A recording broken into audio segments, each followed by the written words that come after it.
মালদা শহরের বুকে জাতীয় সড়ক লাগোয়া এলাকায় গভীর রাতে ঘটে গেল এক চাঞ্চল্যকর ভাঙচুরের ঘটনা। সোমবার সকালে ঘুম ভাঙতেই ভাঙা টিন গুড়িয়ে যাওয়া দোকানের সামনের অংশ আর ছড়িয়ে থাকা মালপত্র দেখে স্তম্ভিত হয়ে পড়েন স্থানীয়রা।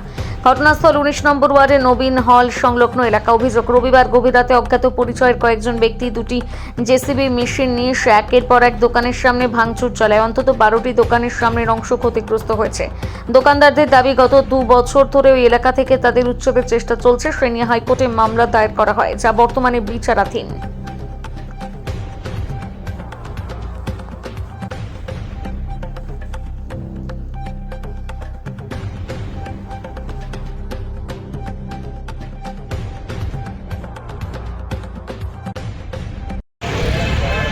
ঘটনাতে আমরা হাইকোর্টে গিয়ে পেয়েছিলাম। আমরা এইভাবেই আছি, দোকান যেমন সুষ্ঠুভাবে করে গেলাম শনিবারে।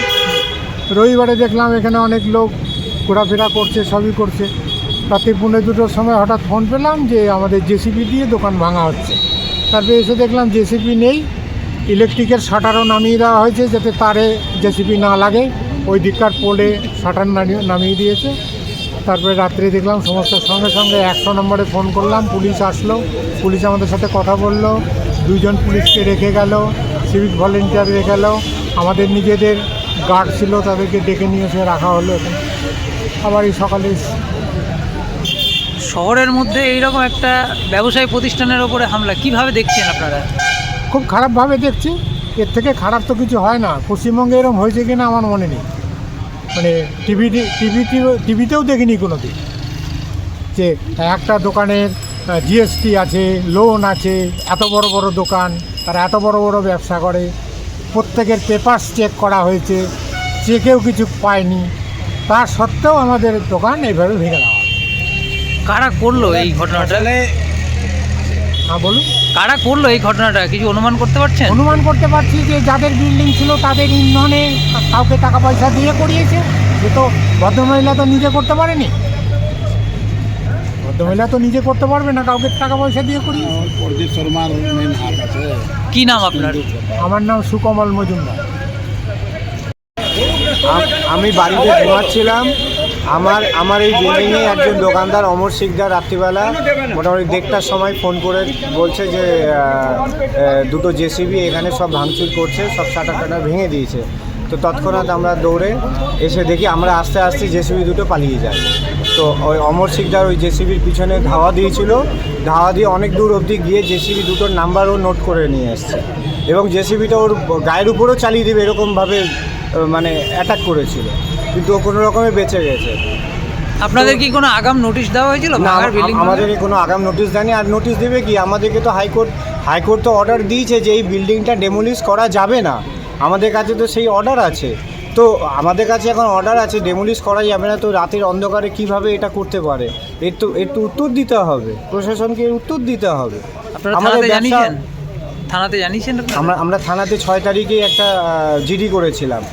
আমরা যখন দোকানে এসে হাতুড়ির আওয়াজ পাই, আমরা থানাতে গিয়ে জানাই যে এরকম উপরে ভাঙচুর করছে, নিচে তালা বন্ধ করে। তো আমাদেরকে তারা বলেছে যে রিপেয়ার করছে, অথচ রিপেয়ার না, যে তারা কি করছিল তাদের ষড়যন্ত্র এটাই ছিল যে কালকে রাতে যেটা তারা দেখালো। হ্যাঁ, এখন কি চাইছেন আপনারা? আমরা বিচার চাই। আমরা ব্যবসায়িক, আমরা কোনো রকমের ব্যবসা করে আমাদের পরিবার চলছে। তো আমাদের দেখুন, এটা আমার দোকান, দেখুন কি অবস্থা করেছে, এভাবে সব ভেঙে চলে দিয়ে চলে গেছে। তো এখানে তো আজকে আমাদের সাথে আমার ব্যাংকের লোন আছে, আমার স্টাফ আছে, আমার খরচা কে চালাবে? আজকে আমাদের সাথে হয়েছে, কালকে অন্যদের সাথেও হবে। এরকমভাবে তো এই অরাজকতা চলতে পারে না। এটা তো মাফিয়া রাজ চলছে। আমরা কি মাফিয়া রাজে বসবাস করছি? কি নাম আপনার? আমার নাম অরিজিৎ সিংহ শেঠ। 2:30টার সময় এখানকার কিছু ব্যবসায়ী আমাকে ফোন করেন যে আমাদের এখানটা একটা ভাঙা হয়ে গেছে, অলরেডি তখন ভাঙা হয়েছে। আমরা খবর পাওয়ার পরপর সঙ্গে সঙ্গে রাত্রি 2:30টার সময় আমি নীলবাজার থানাকে ইনফর্ম করি। নীলবাজার থানা সঙ্গে সঙ্গে এখানে লোক পাঠায়, কিন্তু অলরেডি তখন কিন্তু এটা ভাঙা হয়ে গেছে। তারপরে ওনারা সকালবেলা যখন আপনারা যারা সাংবাদিক বন্ধুরা আসছেন, তারা সকালবেলা যখন আমার খবর পাঠায়, ওর বন্ধু এখানকার মালিকেরা যখন আমাকে খবর পাঠায়, তখন আমরা চেম্বার অফ কমার্স থেকে এই ব্যাপারে একটা জরুরিভাবে সবার সাথে ফোনে আমরা আলোচনা করি এবং আলোচনা করার পরে আজকে সন্ধ্যাবেলা চেম্বার অফ কমার্সে একটা মিটিং ডাকার সিদ্ধান্ত নিয়েছি। সমস্ত এক্সিকিউটিভ কমিটির সমস্ত মার্কেট সংগঠনকে নিয়ে আমরা মিটিং ডাকবো আমরা আজকে। এই মিটিংয়ে আমরা সর্বসম্মতভাবে সিদ্ধান্ত নিব যে জেলা পুলিশের কাছে আমরা অলরেডি দুবার ইনফরমেশন করেছি এবং আমরা মাননীয় পুলিশ সুপারের সঙ্গেও আজকে আমাদের সেক্রেটারি উত্তমবাবু কথা বলেছেন। পুলিশ সুপার আমাদের বলেছেন যে এই ব্যাপারে আমি সঙ্গে সঙ্গে স্টেপ নিব। আমরা আজকে এটা একটা কমপ্লেনটা লজ করার পরে যদি আমরা দেখি যে 48 ঘন্টার মধ্যে কোনো রকম ব্যবস্থা না নেওয়া হয় তাহলে Malda merchant chamber of commerce এটা সম্পূর্ণভাবে একটা বন্ধ আমরা ডাকবো। এবং আমরা আজকে যেটা সিদ্ধান্ত নিচ্ছি যে পশ্চিমবাংলার মাননীয় মুখ্যমন্ত্রী তাকেও আমরা চিঠি পাঠাবো যে এই মানবতরদী মুখ্যমন্ত্রী যিনি বারবার চেষ্টা করেন ফুটপাতের ব্যবসায়ীকেও পুনর্বাসনের ব্যবস্থা করেন, সেখানে এই জায়গায় একটা ঘর ভেঙে দেওয়া হচ্ছে। এটা যেরকমভাবে ব্যবসায়ী সব আছে তার পিছনে কোনো রাজনৈতিক নেতা থাকতে পারেন। আমরা আশা করছি যে মাননীয় মুখ্যমন্ত্রীর কাছে আমরা চিঠি পাঠাবো এবং আশা করি যে এই জেলার মাননীয় জেলা পুলিশ সুপার জেলা ডিস্ট্রিক্ট ম্যাজিস্ট্রেটের কাছে আজকে আমরা কমপ্লেনটা লজ করবো এবং আগামী কয়েকদিনের মধ্যেই যদি রাস্তার না হয় তাহলে 48 ঘন্টার পরে সারা মালদা জেলার ব্যবসায়ীরা এক হয়ে এই বন্ধের সহযোগিতা। শাসক দলের মদতে হয়েছে অভিযোগ করছে ব্যবসায়ীরা। যদি ব্যবসায়ীরা যদি অভিযোগ করে থাকেন হতে পারে, আমি এখন তার প্র্যাকটিক্যাল সত্যিকারের নাম আমার কাছে এখনও আসেনি। তবে যে রাজনীতির নেতাই থাকুক সেই রাজনীতির নেতা কিন্তু এই মালদাতে রাজনীতি করতে পারবে না, প্রমোটারই করতে হবে। ওর মেমোরেন্ডামটা দেখাক না যে কি কাজে ওনারা পারবেন। একটা মেমোরেন্ডাম হবে তো, এটা private concern. There are so many NGOs they have. আপনি কি মনে করেন যে রাতে অন্ধকারে এইভাবে বুলডোজার চালানো ল অ্যান্ড অর্ডারটা আমার ব্যাপার পড়ে না, আমি ল অ্যান্ড অর্ডারটা দেখি না। আমার কাছে পারমিশন চেয়েছিল, আমাদের ইঞ্জিনিয়াররা দেখে আমাকে রিপোর্ট দিয়েছে, আমি দিয়ে দিচ্ছি এটা কি অন্যায় হয়েছে? আপনার একজন পুরো নাগরিক হিসাবে আমি অ্যাজ এ ল পয়েন্টে কথা বলবো। আপনি এসছেন কোর্টে বসে আছি আমি, আমাকে ল পয়েন্টের কথা বলবো। যার কাগজ আছে সে আমার কাছে দরখাস্ত করেছে, এনওসি দিয়ে দিচ্ছি। এটাও শুনেছি হাইকোর্টেও গেছে, হাইকোর্টেও ওরা ধরাশায়ী হয়েছে। অভিযোগ করছে রাতের অন্ধকারে ওখানে বুলডোজার দিয়ে ভাঙার চেষ্টা হয়েছে জয়লক্ষ্যা, আর বিজেপি অভিযোগ করছে শাসক দলের প্রচ্ছন্ন মদতে হয়েছে। কি বলবেন? আমি যতদূর জানি ওইটা একটা নাবালিকার সম্পত্তি, বাবা মারা গেছে, দাদু মারা গেছে, মার কাছে থাকে, সেই সম্পত্তির মালিক ওরা। আমাদের কাছে সমস্ত পেপার দিয়েছিল ভাঙার, আমরা তো ভাঙবো না, আমরা লিখে দিচ্ছি, আমাদের কোনো আপত্তি নেই। আমরা এনকোয়ারি করেছিলাম, এনকোয়ারি করে দেখেছি ওটা ড্যামেজ। আমরা ড্যামেজ ডিক্লেয়ার করে, আমাদের ইঞ্জিনিয়ার যেভাবে বলেছে সেভাবে ড্যামেজ ডিক্লেয়ার করে আমরা ওই নাবালিকাকে জানিয়ে দিই।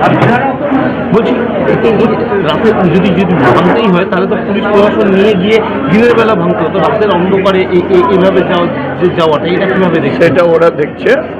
আসলে শহরের রাত্রেবেলা যানজট থাকে, গাড়ি ঘোড়া চলে, আমার মনে হয় ওই জন্যই করেছিল। বলছি না এইভাবে ব্যবসায়ীর নোটিশ না দিয়ে কোনো ব্যবসায়ী প্রতিষ্ঠান যেখানে রয়েছে সেখানে ভাঙা যায়? তাদেরকে নোটিশ দেয়, ওদের হাতে কোনো কাগজই নেই, আনঅথরাইজ এনক্রোচমেন্ট করে নিয়েছে। কারণ পোস্ট অফিস মোড়ের সামনে ওখানে বোর্ড লাগিয়ে দেওয়া হয়েছে যে affiliated by chamber of commerce. ওটা তো কমপ্লিটলি ওখানে যারা আছে আনঅথরাইজলি 5 বার 6 বার করে হাত বদল হচ্ছে টাকার বিনিময়ে। এখন ওটা সিএম ডিক্লেয়ার করে দিয়েছে ওখানে একটা মল হবে, মানে সেলফ হেল্প গ্রুপ মেয়েদের মল হবে। এখন ওখানে যদি উঠাতে তাহলে নোটিশ করতে কখনোই হয় না। কাকে নোটিশ করবে? যার নামে কাগজ থাকবে তাকে নোটিশ করবে, রাস্তায় তো ঝুলিয়ে দিতে পারবে না। ওরা কি অবৈধভাবে বসেছিল? অবশ্যই আমার কাছে যা তথ্য আছে তাতে একদম আনঅথরাইজড এনক্রোচমেন্ট করেছে। আপনারা আলোচনার সাপেক্ষে আমার কাছে যে রিপোর্ট তদন্তে এসছে, কাগজ সাবমিট করেছে, আমি যেটুকু জানি তাতে যারা ওখানে বসে আছে তাদের নামে কোনো ভাড়া রসিদ টসিদ কিছুই নেই। মালিক তো দূরের কথা, ভাড়া রসিদও নেই। বিজেপি অভিযোগ করছে যে শাসক দলের প্রচ্ছন্ন মদত হয়েছে, এটা কিভাবে দেখছেন? বিজেপি নিজের তলে পায়ের নিচে মাটিগুলো দেখুন না। যারা বলছে তাদের এলাকাগুলো কি করছে এবার দেখুন না। বলছি আপনার অনুগামীর বিরুদ্ধে অভিযোগ হচ্ছে যে আপনার দলের যারা আপনার সঙ্গে ব্যবসার সঙ্গে তারাই ঘটনা, আমার সঙ্গে ব্যবসা। তারাই নাকি আপনি পাগল না আমি পাগল? অভিযোগ করে উঠছে। না না, আপনি পাগল না আমি পাগল? আমার সঙ্গে ব্যবসা আছে, ইনকাম ট্যাক্সের ফাইল দেখে নিন কার সঙ্গে কি ব্যবসা আছে। আমি খুব ক্লিয়ার। আর আমি শহরের পুরপ্রধান, আমার সঙ্গে সব লোকের যোগাযোগ আছে। কেন? তারা বিভিন্ন কাজে আমার কাছে আছে। চেম্বার অফ কমার্স কোর্টে এখন বসে আছি, কোর্টে এখন যদি কোনো লোক আছে তাহলে আপনি তাকে কি বলবেন? আমার যদি ক্লায়েন্ট আছে আপনি তাকে বলবেন যে আমার ব্যবসা আছে ওর সঙ্গে।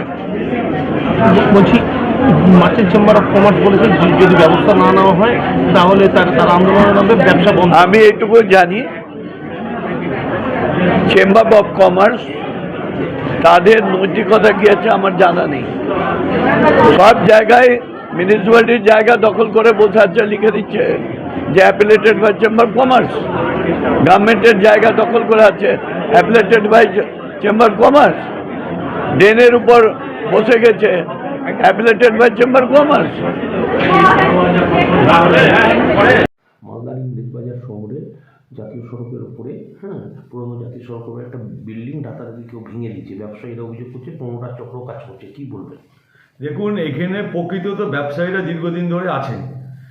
হোটেল কিংবা তার যে জায়গা, সেই জায়গাতে তাদের কাগজপত্র বৈধ অবৈধ যা ইচ্ছে এটা থাকতে পারে, সেটা আইনের ব্যাপার। আজকে এখানে মিউনিসিপ্যালিটি তৃণমূলের, সরকার তৃণমূলের, জেলা প্রশাসন তৃণমূলের, মালদা শহরের বুকে তৃণমূলের সঙ্গে যোগাযোগ যদি না থাকে তাহলে রাতের অন্ধকারে মালদা শহরে 2টি জেসিবি দিয়ে এইভাবে দেওয়াল বাড়ি ঘর ভাঙতে পারে ব্যবসায়ীদের জায়গা? এটা সম্পূর্ণ রাজনৈতিক তৃণমূলের মদতে এই কাজ হচ্ছে এবং ব্যবসায়ীরা এই নিয়ে প্রশাসনকে বলেছেন এবং 48 ঘন্টার ব্যবস্থা না হলে তারা যদি বন্ধ ডাকে তাহলে ভারতীয় জনতা পার্টি সম্পূর্ণভাবে ব্যবসায়ীদের সঙ্গে থাকবে, এটা আমরা স্পষ্ট বলে দিলাম। কারণ এই সরকারের মদত ছাড়া মালদা শহরের বুকে আর যদি সমস্ত কিছু বৈধ থাকে তাহলে রাতের অন্ধকারে ভাঙতে হয় নাকি? তাহলে কোর্টের সমস্ত কাগজপত্র দিয়ে দিনের বেলা নোটিশ করে ভাঙবে। রাতের অন্ধকারে ভাঙছে মানে জানতে হবে অবৈধ ব্যবস্থা আছে এবং সম্পূর্ণ এই ব্যবস্থার পিছনে তৃণমূল কংগ্রেসের সমস্ত নেতৃত্ব যুক্ত আছে, প্রশাসন যুক্ত আছে, সেই জন্য এই ঘটনা ঘটেছে। আমরা ব্যবসায়ীরা যদি নামে আন্দোলনে ভারতীয় জনতা পার্টি ব্যবসায়ীদেরকে সম্পূর্ণভাবে সহযোগিতা করবে, এটা আমরা জানিয়ে রাখলাম। এই ব্যবস্থা মালদাতে চলতে পারে না, ছিল না, এখন মালদাতেও এই ব্যবস্থা যদি শুরু হয় আমরা তার বিপক্ষে আছি।